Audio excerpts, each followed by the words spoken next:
Hello, this is Mike at Gamefromscratch, and welcome to week 21 of This Week in Game Development for the week ending April 10th, 2016. Now, This Week in Game Development is a simple news recap of the essential stories in the world of game development, be it library releases, new tools, etc. And without further ado, let's jump in. Now, I got to say right up front, GDC 2016 just recently wrapped up, and it seems to be a magnet for news. So things get a little bit slower after, and today is no exception. But there are some things that happened this week, so let's go right through them. Now, speaking of GDC 2016, one of the major things that came out of that, or one of the things that came out of it, I guess it's a matter of perspective, is Unity announced that they were going to be releasing Unity certification. And this is launched now, so we now have a little bit more detail about what Unity certification actually means. They actually started testing people at the GDC, if you were interested, and you can now go to a number of different centers. In my case, I'm in Toronto, and my closest one is in Ottawa, which is 4 hours away, or Montreal, which is about 5 hours away. Oddly enough, Toronto, being Canada's biggest city, has none. So it's a little spotty where they are actually located, but they're also at the various Unite conferences, etc. And the entire idea behind certification is basically to say, I know my stuff. So when you look at something like Unity, Unity is available to everybody. Anyone can download it, and anybody can say they know Unity. So what is it actually saying? What am I saying when I say I know Unity? Well, I've spent several hours with Unity, but I wouldn't even pretend to say that I know it, because I haven't worked with it frequently. I haven't worked with it currently. So obviously my knowledge is not as far up. I wouldn't put it on a resume and trying to get a job without boning up a great deal. However, I could actually spend a couple of hours or a couple of days or even a couple of weeks at most worst case, and I think I'd be ready to be employed in this capacity. So what is the difference there? Where does someone become employable versus someone is a hobbyist, I guess, for example? And that's where certification comes in. Certification is generally a bunch of learning materials and standardized testing. You take those testing, you pass it, and what they say is, yes, you know this product. Now, certification can be a very good thing. It's a nice way of saying that this person knows something versus this person not. And it all really comes down to, how good the testing is, how good the material covered is, and how hard it is to actually get. Because if these things are, you can get one out of the bottom of a Cracker Jack box, the certification means almost nothing. This one is bundled with some courseware. You can see in this description right here. Now, part of it is a little scary. 14 hours of instructional video does not get you from square one to knowing all about Unity. So that part, a little iffy on. But it is a broad overview of a number of topics in you need to know in order to understand Unity. Now, what's probably interesting, so here we go, I have here's the PDF they published about what the overview of Unity certification actually is or requires. And some of these things they're testing on, some of it totally makes sense. Some of it I don't understand at all. For example, if you came in as, there's multiple people that could potentially be using Unity. You've got a developer, you've got a designer, you've got artists, you've got sound technicians, etc. Or you've got the guy that's doing all of those things. But rarely when you're hiring somebody or you're looking for certification, I don't really give a damn if my artist understands color theory. It just doesn't make sense. It's not a requirement. It's nice if it's there, but there are separations in the knowledge between these different segments or job categories, and it's just natural in the way things it is.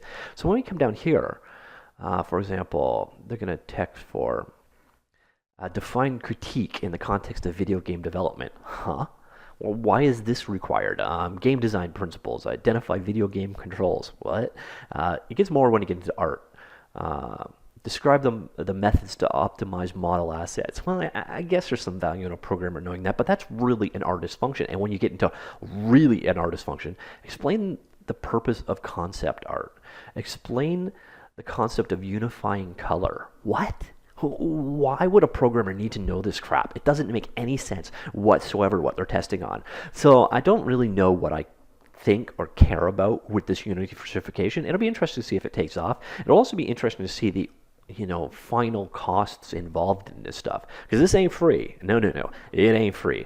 First off, the test itself, here's my example. The one in Montreal, for example, was $150 to actually take the test. In the courseware, that can be several hundred to several $1,000s, especially if you're looking at a site-wide level. And having it teaching you these somewhat arbitrary things or as requirements. I'm not sure how I feel about that. Now, it works well for me personally because running game from scratch, I do get and dabble with the art world, the audio world, the programming world, the design world, etc. So I could breeze through most of this because those are I'm not as pigeonholed as if I was just a programmer or just a developer or just a designer. No insult meant by using the justa. But generally, that's how those roles work. If you are a programmer, you write code. You don't care about color theory. So what they've chose to test on here is just bizarre.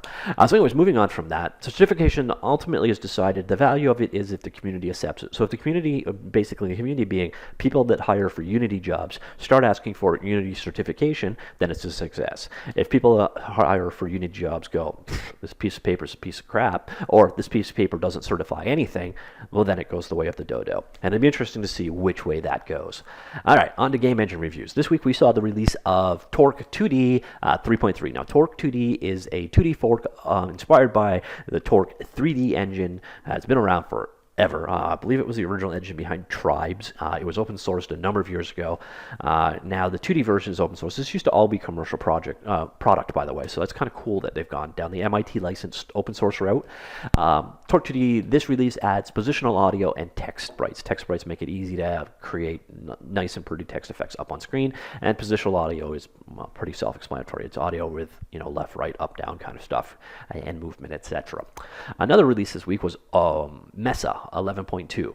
Now, Meza in general is a open source implementation of OpenGL, or at least that's what it started as. It started off as, again, an open source implementation of the OpenGL API and key software renderer. So if you did not have the hardware to run OpenGL, you could use Meza. Or if you're in the Linux world where OpenGL support, or more namely driver support for OpenGL, was a little questionable, Meza was there to save your butt. So things that required Meza or required OpenGL could be run using Meza. Since then, it's kind of moved on a little bit. In the Windows world, it's kind of pointless now for the most part because everything supports OpenGL. Basically, AMD and NVIDIA won, and they all have OpenGL support these days. So it's not really used as much, but in the Linux world, for sure, it's still a very, very important product because not only are they an implementation of OpenGL and now some other Khronos libraries such as OpenVG and OpenGL ES, but they also, sorry about the cracking, let's see if I can fix it. Okay, hopefully that's better. So in addition to those, where was I going with that? Oh yeah, they're also the gateway provider for a number of drivers. So 3D hardware acceleration support for OpenGL in the world of Linux is often owed to Meza. And without further ado, they released version 11.2. You can see here the list of the number of new features added. A lot of it's stuff like binary size smaller, threading fixes, support for a number of new extensions, etc. But a lot of new stuff here. So if you are in that world, you're dependent on Meza, big deal for you. If you're in the Windows world, probably don't care in any way whatsoever. Next up, we have the pretty common to see on a weekly basis. We've got a Unity release of a patch, and we've got an Unreal Engine release of a hotfix. Now, those are slightly different things. A patch obviously is, continuous improvements, new features, new functionality, whereas a hotfix is generally, oops, we screwed up here, let's fix these things. Now, the Unity patch adds a couple new things, nothing really exciting here, mostly just fixes, as you can see below. This is the list of fixes, and this is the list of improvements. And the improvements are pretty minor. First off, IL to CPP. IL is intermediate language or intermediate layer or whatever, but essentially it's what .NET code compiles down to. So the C#, and then in the case of Unity, JavaScript or Unity script, whatever the hell they call it, and Boo code compiled down to IL, so this intermediate language, which is then run in the .NET runtime generally, or in the Mono runtime in the case of Unity. Well, what they've done is they've created something called IL to CPP, which takes that intermediate code and compiles it over to CPP, so then it can be compiled natively to the various platforms. And that is what they've been using. It'll be interesting to see where they go now that Xamarin is free and they can get up to date with Mono, etc. But IL2CPP is their preferred backend for creating native binaries for various platforms. And they just reduce the binary size and build times for certain C# code. So nothing extremely exciting, but that's what they added. On top of that, they also added support for the iPhone SE and the iPad Pro 9.7. Again, I don't really know what changes between those two, other than your dimensions would be slightly bigger or your DPI changes, etc. But hey, support was added. It might just be a bullet point figure that they added to make their patch notes look more exciting. On top of that, then we have the Unreal Engine 4.11.1 hotfix. Now, a hotfix and a patch are slightly different things, and a hotfix and a preview are way different things. Now, a hotfix is basically, if you're running that version, it is recommended you download and install the hotfix, whereas a preview, that's there be dragons, warning, don't go down this road unless you're willing to have your code break. So this is something that if you're running 4.11, you should install. Now the weird thing is, generally a hotfix is put in there because something really broken, and in this case there's not much here. They moved the Oculus Rift SDK version up to 1.3, so they're on I think what is now the current version of the Oculus Rift SDK, and then a bunch of pretty minor features. Unreal Light Mask failed to compile under Visual Studio 2015 Update 2. A couple small crashes, some Gear VR problems. So I don't really know why this was called a hotfix, but hey, it's out there. So if you're running 4.11, consider uploading this or downloading this and getting it going. The last thing that happened this week, somewhat interestingly, is the release of Android Studio 2.0. Now, Android Studio is a fork or a version or a port, or we'll go with fork, of the IntelliJ Java SDK, specifically for, or Java IDE, specifically for Android development. So you can't do native Java application development on there, which is kind of what makes it not that useful for me and why I stick to IntelliJ itself. And the biggest things about Android Studio 2.0 release has nothing to do with Android Studio, to be honest. It's everything to do with the emulator. Now, this is a big deal. Android emulator stinks. It sucks. It's horrible. It's garbage. It's terrible, and it has been since day one. Now, you might say, if you've done development with both Android and iOS, you're just like, well, iOS just starts up, it runs fast, it works great, it's fast to work and develop your code on there, and then you just go to your physical device when you actually need to. Whereas in the world of Android, you develop on a physical device, or you just smash your head against the wall over and over and over again. It takes minutes to start the emulator. It screws up all the time. Reloading it, again, takes several more minutes, and this is improved over day one. So it's always been pretty horrible. And you can never do an apples to orange comparison to the iOS versus Android way of things, because of the keyword, the breakdown there is emulator versus simulator. And the iOS is a simulator, so it's simulating running on iOS, but it's not as close of an actual, whereas in Android Studio, they're actually running Android inside of the emulator, which is emulating the hardware that you would run on. So it's more authentic to what the device would be like, but it's dog slow.